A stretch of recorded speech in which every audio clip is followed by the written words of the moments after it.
Eres una inútil. Vete a esconderte en la cocina, que es lo único que sabes hacer. Las palabras estallaron en el salón del restaurante como una bomba. 40 personas, proveedores importantes, clientes estratégicos, periodistas, dejaron de hablar instantáneamente. Yo estaba allí, en medio del salón, sosteniendo los pedazos de una copa que había dejado caer, mientras mi marido me humillaba delante de todo Valladolid. Pero lo que más me cortó por dentro fue lo que vi a continuación, la mirada cómplice que Javier intercambió con Aitana Vega, la asesora de marketing sentada en la mesa central. Una sonrisa que decía claramente, ¿viste? Justo de eso te hablaba. En ese momento, una sola palabra retumbaba en mi cabeza, inútil. Yo, Laura Beltrán, licenciada en Administración, mujer que había dedicado 8 años a construir ese lugar ladrillo por ladrillo, ahora era oficialmente una inútil que debía esconderse en la cocina. Pero para que entiendan la bomba que estaba a punto de estallar en la vida de Javier, necesito volver en el tiempo. Porque esta historia comenzó cuando cometí el error de creer en sueños compartidos. Era septiembre de 2015 cuando Javier perdió su trabajo como gerente de hotel. Llegó a casa destruido, con una carta de despido en la mano. No soporto más trabajar para otros, dijo. Quiero tener algo mío. Fue entonces cuando mencionó el sueño del restaurante. Había un local perfecto en la calle de Santiago, justo en el centro histórico. ¿Y el dinero?, pregunté. Para eso cuento con mi esposa lista. El dinero vino de la herencia de mi abuela, 50.000 euros que ella me había dejado específicamente a mí. Era mi dinero, pero sería nuestro sueño. En los primeros meses, trabajamos codo a codo. Javier se encargaba de la parte glamurosa, decoración, chef, menú. Yo me ocupaba de la infraestructura invisible, licencias, proveedores, cuentas, impuestos, nómina. Qué suerte casarme con una administradora, decía él cuando me quedaba hasta tarde organizando hojas de cálculo. El Rincón de Javier, nombre que él eligió solo, abrió en marzo de 2016. En los primeros meses, parecía una verdadera sociedad. Él tenía carisma para tratar con los clientes. Yo tenía la disciplina para cuadrar los números. Era una combinación perfecta. La primera señal de alarma llegó al final del primer año. Javier empezó a dar entrevistas, a asistir a eventos. Leí sobre el emprendedor exitoso Javier Morales en el periódico local. Siempre fue mi sueño, dijo al periodista. Logré reunir el capital suficiente para abrir mi propio negocio. Capital que él reunió. La herencia de mi abuela se había convertido mágicamente en los ahorros de Javier. Cuando le cuestioné, se encogió de hombros, los periodistas simplifican todo. Lo importante es la publicidad. En el segundo año, las entrevistas se multiplicaron. En todas, él era el visionario que convirtió su sueño en realidad. Yo aparecía como la esposa que ayuda con la administración. Esposa que ayuda. Como si la administración fuera un pasatiempo de fin de semana. Javier empezó a tomar decisiones sin consultarme. Cambios en el menú, promociones, contrataciones. No quiero molestarte con cuestiones operativas, explicaba. Tú ya te encargas de la parte administrativa. Como si asegurarse de que se pagaran todas las cuentas fuera menos importante que decidir el plato del día. En el tercer año, Javier llegó a casa con una novedad, contraté a una asesora de marketing. Aitana Vega, 28 años, licenciada en publicidad. Aitana venía 2 veces por semana, siempre impecable, siempre con ideas revolucionarias. En las reuniones, hablaba exclusivamente con Javier, tratándome como parte del mobiliario. Javier, creo que deberíamos explorar colaboraciones con influencers, sugería ella, tocándole el brazo. Tengo contactos que podrían ayudarnos. Excelente idea, Aitana. Siempre piensas fuera de la caja. Él nunca elogiaba mis sugerencias con tanto entusiasmo. Fue entonces cuando Javier empezó a interrumpirme en las conversaciones. Cuando yo opinaba sobre el servicio, él me cortaba, Laura, eso es trabajo para profesionales. Deja que Aitana se encargue. Profesionales. Como si mi título fuera comprado por internet. En el cuarto año, las humillaciones se volvieron públicas. Durante una reunión con proveedores, cuando sugerí renegociar contratos para aumentar nuestro margen en un 20%, Javier se rió, mi esposa siempre quiere ahorrar unos euros. Ya conocen a las mujeres, ¿verdad? Los proveedores se rieron con él, como si yo fuera una ama de casa sin experiencia. En eventos del sector, cuando empresarios me preguntaban por el negocio, Javier respondía por mí: Laura me ayuda con la parte administrativa, pero el que realmente entiende soy yo. El que realmente entiende. Como si 8 años ocupándome de cada aspecto financiero no fueran a entender del negocio. Las presentaciones eran peores. Ella es Laura, la que ayuda en la parte de atrás. Siempre con una sonrisa condescendiente. En el 5.º año, Aitana empezó a frecuentar el restaurante a diario. Estamos desarrollando una campaña ambiciosa, explicó Javier. Aitana se sentaba a conversar con él sobre estrategias mientras yo resolvía los problemas reales. Las miradas entre ellos ya no eran discretas. Una tarde, llegué temprano e interrumpí una conversación demasiado íntima para ser profesional. Estábamos revisando números de la campaña, se justificó Aitana, alejándose rápidamente. Revisando números. Pegados uno al otro. En el 6.º y 7.º año, Javier dejó de consultarme por completo. Cambiaba proveedores, contrataba empleados, alteraba horarios unilateralmente. No quiero sobrecargarte, justificaba. Tú ya te encargas de la parte administrativa. Parte administrativa que incluía pagar sueldos, cuentas, impuestos, gestionar el flujo de caja. Pero no era lo suficientemente importante como para opinar sobre lo demás. El colmo llegó en una entrevista televisiva sobre emprendedores exitosos. El periodista preguntó cómo Javier había construido el negocio. Trabajo duro y visión de futuro. Cuando invertí mis ahorros en este proyecto, sabía que tenía razón. Mis ahorros. La herencia de mi abuela se había convertido oficialmente en fruto del esfuerzo de Javier. ¿Cómo eligió a su equipo? Tuve suerte. En la cocina, el chef Carlos es un talento nato. Nuestra Aitana revolucionó nuestra comunicación. Aitana revolucionó nuestra comunicación. Yo, que conocía a cada cliente por su nombre, no existía en la narrativa oficial. Lo confronté esa noche: ¿qué historia es esa de tus ahorros? Amor, 5 minutos de televisión no alcanzan para mencionar a todo el mundo. Todo el mundo. Como si yo fuera un detalle técnico. Y llegamos a esa maldita noche. Evento del 8.º aniversario. Javier había invitado a medio mundo gastronómico de Valladolid. Va a ser la noche más importante del restaurante, repetía obsesivamente. Todo estaba perfecto. Yo me había encargado de cada detalle: menú especial, vinos seleccionados, decoración impecable. Aitana estaba encargada de hacer networking.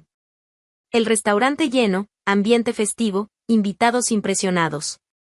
Javier circulaba contando la historia de su éxito. Yo estaba ajustando una mesa cuando sucedió. Un traspié, y la copa se me resbaló de las manos, estrellándose contra el mármol. Silencio absoluto.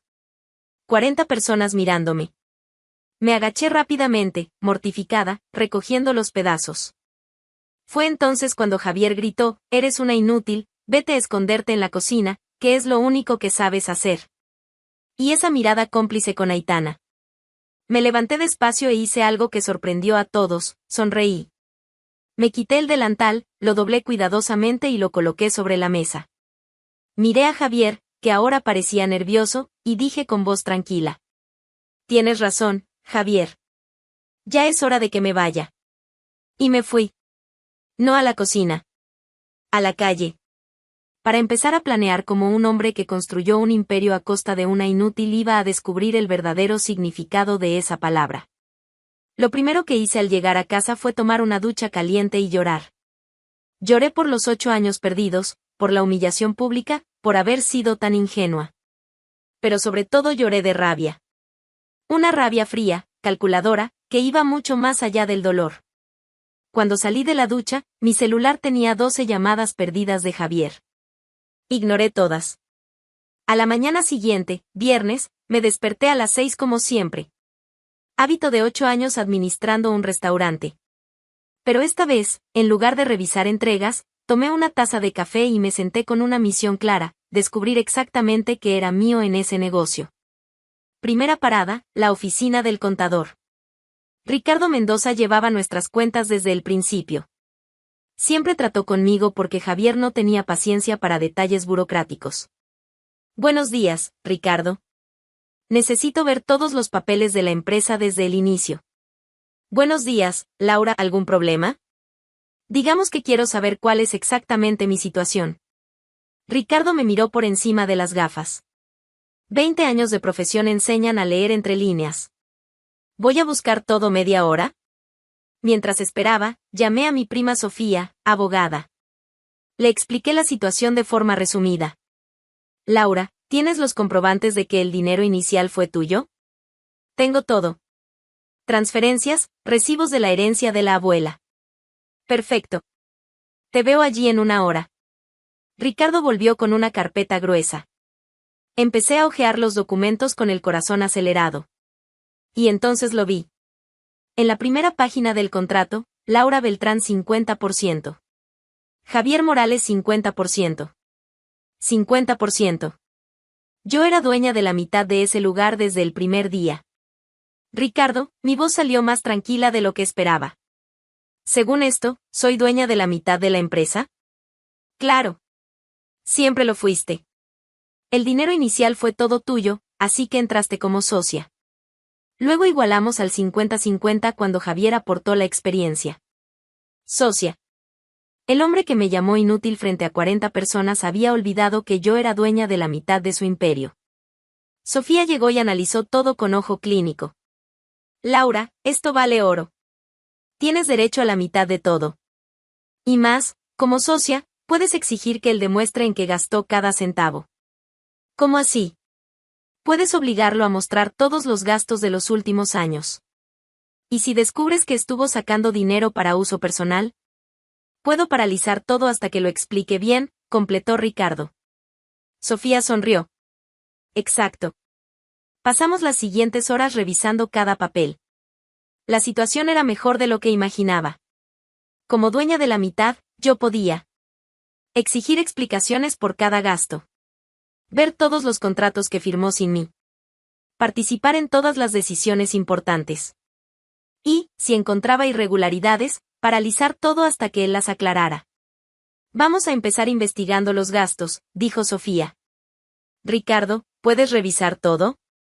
Puedo. Pero va a dar trabajo. Necesito ver todos los extractos y facturas de los últimos años.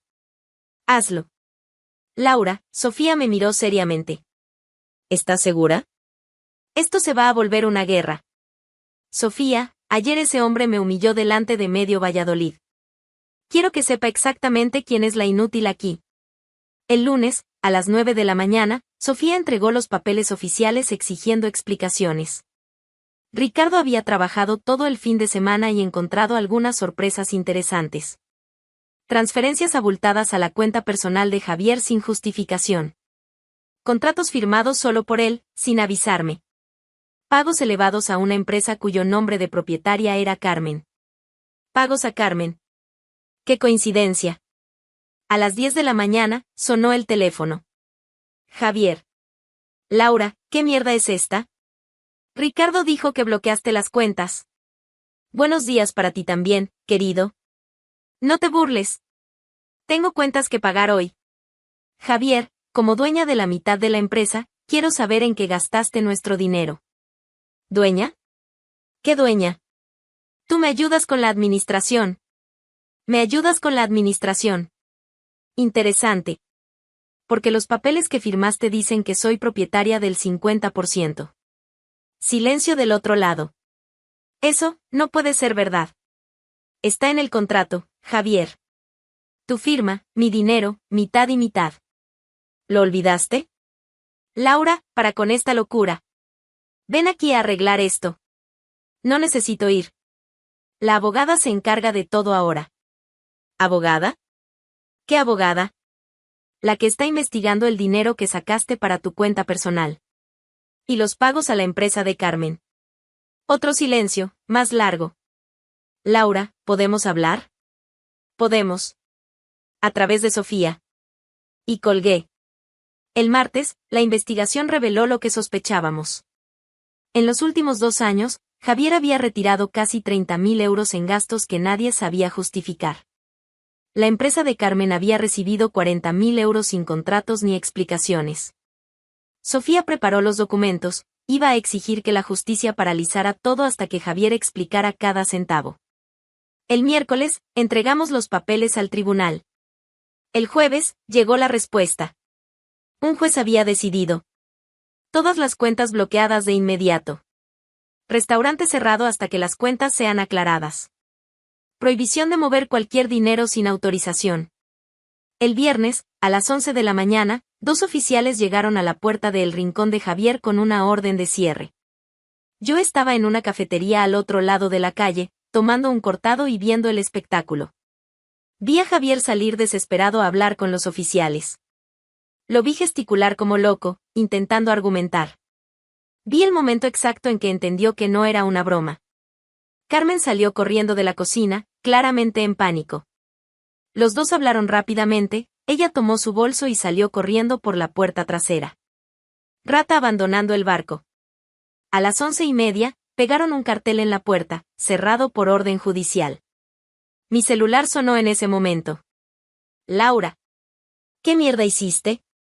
Descubrí en que estabas gastando nuestro dinero, Javier. Destruiste todo. 8 años de trabajo. Curioso que hables de 8 años de trabajo. Porque por lo que descubrí, trabajaste sí, robando de tu propia empresa. Puedo explicarlo. Puedes explicárselo al juez. Y a Hacienda, que también quiere saber de esos pagos ocultos. Laura, por el amor de Dios. Estamos casados.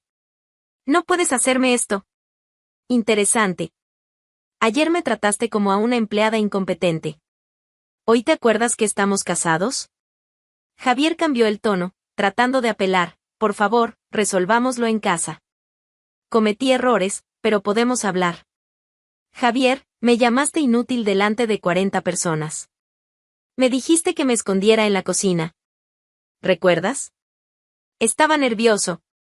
Estresado. Y yo estoy muy tranquila. Calculando fríamente cada paso para que descubras quién es realmente inútil. ¿Qué quieres? Justicia. Laura. Y mándale un saludo a Carmen. La empresa de consultoría de ella también está siendo investigada. Colgué y pedí otro cortado. Al otro lado de la calle, vi a Javier parado en la acera, mirando el restaurante clausurado como si no pudiera creerlo. El imperio que él pensaba haber construido solo se había derrumbado en una semana.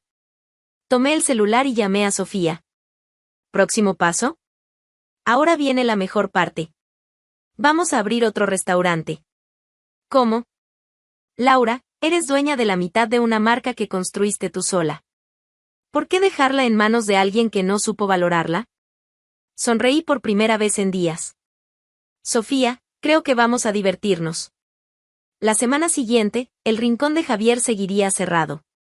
Pero Laura Beltrán, la inútil que debía esconderse en la cocina, estaba a punto de mostrarle a Valladolid de que estaba realmente hecha. Y esta vez, sería imposible no verme. 2 semanas después del cierre del Rincón de Javier, encontré el local perfecto. Calle de la Pasión, a solo 400 metros del restaurante original. Más grande, más elegante, con vista a la plaza del Viejo Coso. El dueño era don Fernando, empresario jubilado que conocía bien mi reputación en el sector.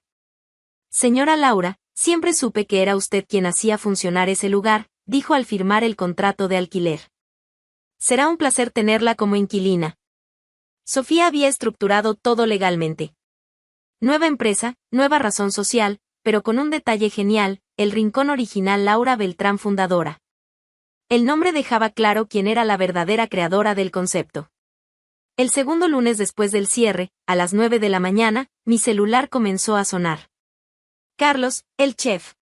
Señora Laura, ¿es verdad que va a abrir un nuevo restaurante? Es verdad, Carlos. ¿Puedo trabajar con usted? La situación aquí está complicada. Claro que puedes. De hecho, necesito a todo el equipo de cocina. En 2 horas, mi teléfono no dejó de sonar. Miguel, el sommelier. Ana y Rosa, camareras. Pedro, el cocinero asistente. Incluso Dolores, la señora de la limpieza. Todos querían abandonar el barco hundido de Javier y venirse conmigo. El martes, organicé una reunión con todo el equipo en una cafetería cerca del nuevo local. 16 personas asistieron, prácticamente todos los empleados de El Rincón de Javier. Chicos, comencé, ustedes conocen la situación. El restaurante está clausurado, sin previsión de reapertura. Estoy abriendo un nuevo espacio y me encantaría contar con todos ustedes. Carlos levantó la mano. Señora Laura, con todo respeto, siempre supimos que era usted quien realmente dirigía las cosas. El señor Javier, bueno, es bueno atendiendo, pero no entiende de operación. Es verdad, concordó Ana. ¿Cuántas veces usted resolvió problemas que él ni sabía que existían? Y los sueldos siempre se pagaban a tiempo porque usted lo controlaba todo, añadió Miguel. Dolores, que trabajaba con nosotros desde hacía 6 años, fue directa. Señora Laura, ese hombre la trató muy mal. Todos lo vimos. Usted merece ser reconocida por lo que construyó. Sentí un nudo en la garganta. Durante 8 años, mientras Javier me hacía invisible para el mundo, mi equipo siempre supo quién mantenía todo funcionando. Entonces eso es, dijo Sofía, que estaba conmigo en la reunión. Todos los que quieran dejar El Rincón de Javier, pueden renunciar hoy mismo. Empezamos en El Rincón original, el próximo lunes. 15 personas renunciaron ese mismo día. Solo uno se quedó, Marcos, camarero nuevo que Javier había contratado el mes anterior.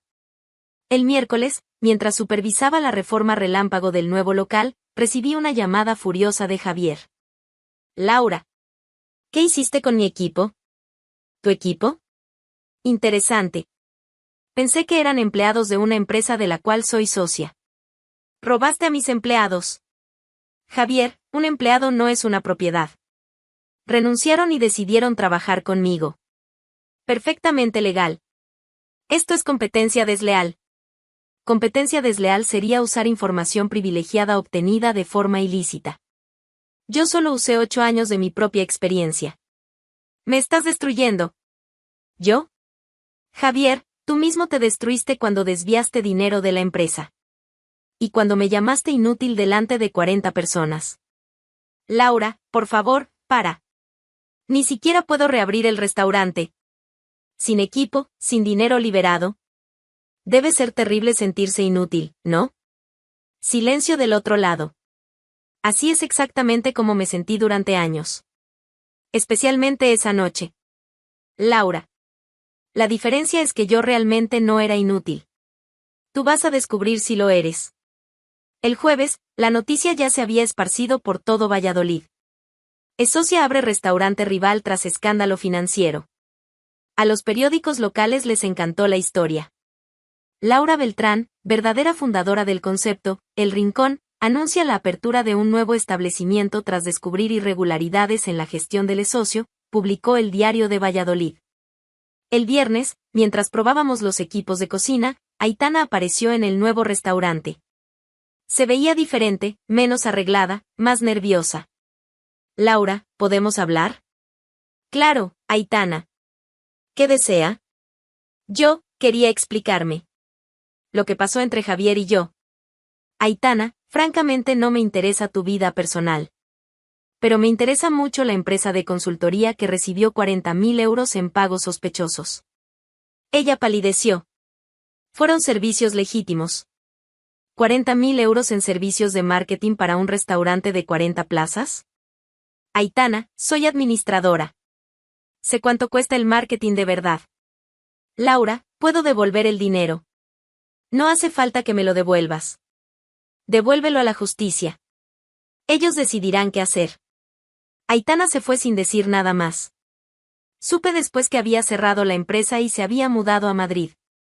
El sábado, víspera de la inauguración, Javier apareció personalmente en El Rincón original. Estaba irreconocible, barba sin afeitar, ropa arrugada, ojeras profundas. Laura, por el amor de Dios, vamos a hablar. Estamos hablando. Sabes que no me dejaron ni reabrir el restaurante. Sin el equipo, sin dinero liberado, todo está perdido.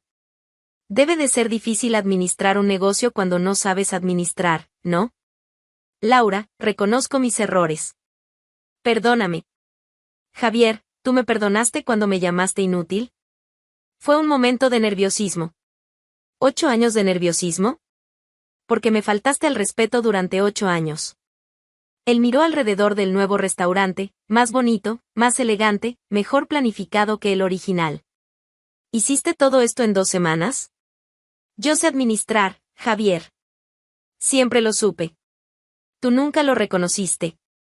Laura, ¿qué quieres? ¿Dinero? Puedo vender el local del restaurante original. No quiero nada tuyo. Solo quiero que Valladolid sepa quién construyó realmente El Rincón, punto. ¿Y quién fue? Lo miré a los ojos, la inútil que debería esconderse en la cocina. Domingo, día de la inauguración. El Rincón original estaba impecable. Decoración elegante, equipo uniformado, menú renovado. Invité a los mismos proveedores, clientes y periodistas que estuvieron la noche de mi humillación.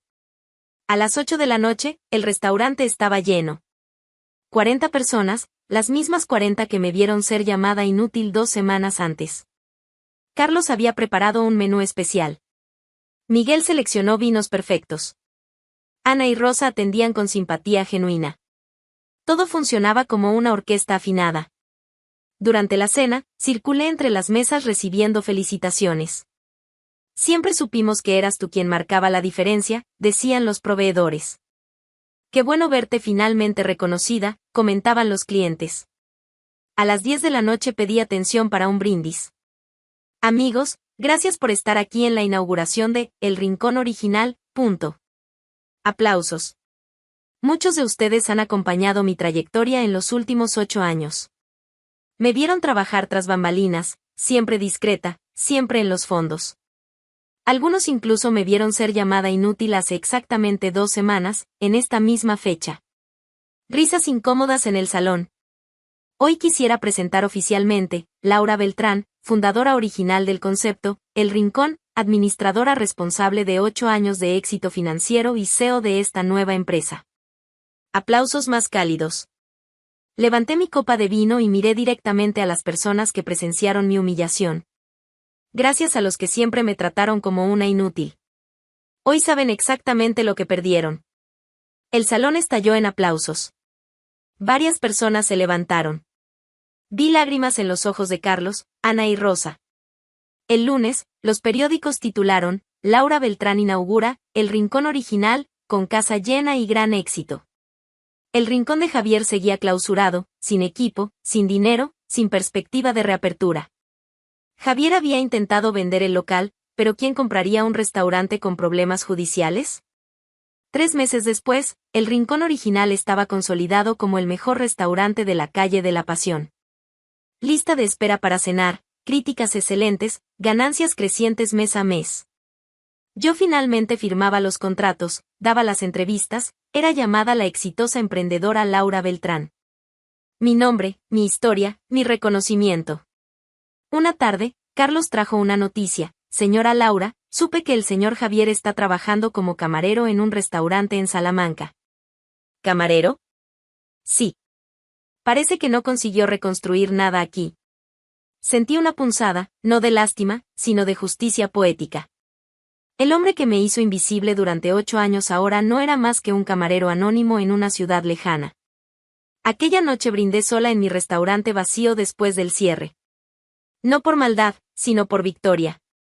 La inútil que debía esconderse en la cocina se había convertido en la empresaria más respetada del sector gastronómico de Valladolid.